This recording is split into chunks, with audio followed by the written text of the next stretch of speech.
5 guarantee ಯೋಜನೆಗಳನ್ನು ಘೋಷಣೆ ಮಾಡತಕ್ಕಂಥ 5 ಗ್ಯಾರಂಟಿ ಯೋಜನೆಗಳನ್ನು ಘೋಷಣೆ ಮಾಡೋದು. ಇವತ್ತು 5 ಗ್ಯಾರಂಟಿ ಯೋಜನೆಗಳನ್ನು ಜಾರಿ ಕೊಟ್ಟಿದ್ದೀವಿ. ಆ ಗ್ಯಾರಂಟಿ ಯೋಜನೆಗಳಿಗೆ 56,000 ಕೋಟಿ ರೂಪಾಯಿಗಳನ್ನು ಖರ್ಚು ಮಾಡ್ತಾ ಇದ್ದೀವಿ. ಶಕ್ತಿ ಯೋಜನೆ,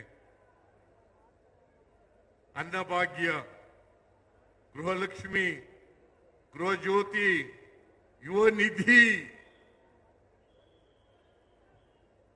ನರೇಂದ್ರ ಮೋದಿ ಅವರ ಆದಿಯಾಗಿ ಕೂತ್ಕೊಳ್ಳಿ, ನರೇಂದ್ರ ಮೋದಿ ಅವರ ಆದಿಯಾಗಿ ಹೇಳಿದ್ರು ಈ 5 ಗ್ಯಾರಂಟಿಗಳನ್ನ ಕಾಂಗ್ರೆಸ್ ಸರ್ಕಾರ ಕರ್ನಾಟಕದಲ್ಲಿ ಜಾರಿ ಮಾಡಲಿಕ್ಕೆ ಸಾಧ್ಯ ಇಲ್ಲ.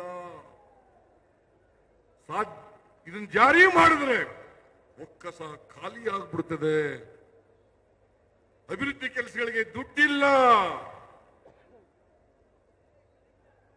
ರೀತಿಯಾಗಿ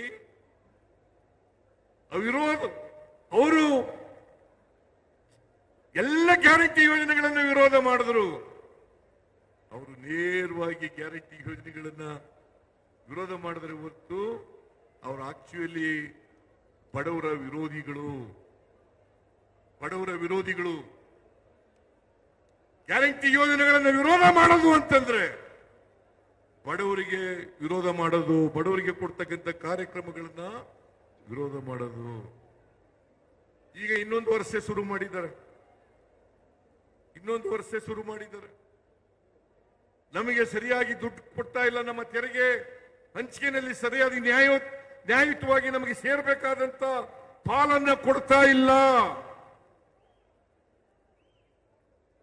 ಸೆಂಟ್ರಲಿ ಸ್ಪಾನ್ಸರ್ ಸ್ಕೀಮ್ ನಲ್ಲಿ ಕಡಿಮೆ ಮಾಡಿದ್ದಾರೆ.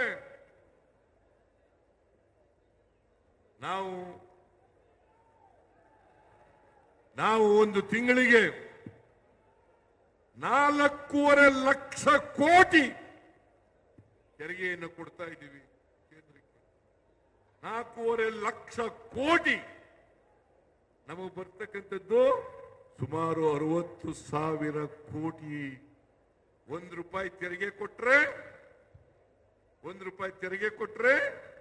ನಮಗೆ ವಾಪಸ್ ಬರ್ತಕ್ಕಂಥದ್ದು 13-14 ಪೈಸೆ ಮಾತ್ರ. ನಾನು ಕೇಳ್ತೀನಿ, ಮಣ್ಣಿನ ಮಕ್ಕಳಿಗೆ, ರೈತರ ಮಕ್ಕಳಿಗೆ, ರೈತರ ಪ್ರತಿನಿಧಿಗಳಿಗೆ ಇಷ್ಟೊಂದು ಅನ್ಯಾಯ ಆಗ್ತಾ ಇದೆಯಲ್ಲ ಮಿಸ್ಟರ್ ದೇವೇಗೌಡ್ರೆ. ಯಾವತ್ತಾರು ಕೇಳಿದ್ದೀರೇನ್ರಿ?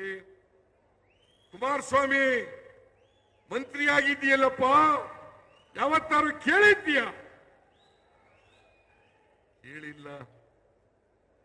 ಮೇಕೆದಾಟು ಯೋಜನೆಗೆ ಚನ್ನಪಟ್ಟಣದಲ್ಲಿ ಹೇಳುದು ಅನುಮತಿ ಕೊಡಿಸ್ಬಿಡ್ತೀನಿ ನಾನು ಅಂತ. ಕೊಡಿಸಿ. ನಮಗೆ ಬೇಕಾದ ಬೆಂಗಳೂರು ನಗರಕ್ಕೆ ನೀರು ಬೇಕು, ಬೆಂಗಳೂರು ಜನರಿಗೆ ನೀರು ಬೇಕು, ಬ್ಯಾಲೆನ್ಸಿಂಗ್ ರಿಸರ್ವಾಯರ್ ಕಟ್ಟಬೇಕು. ಕೊಡ್ಲಿಲ್ಲ.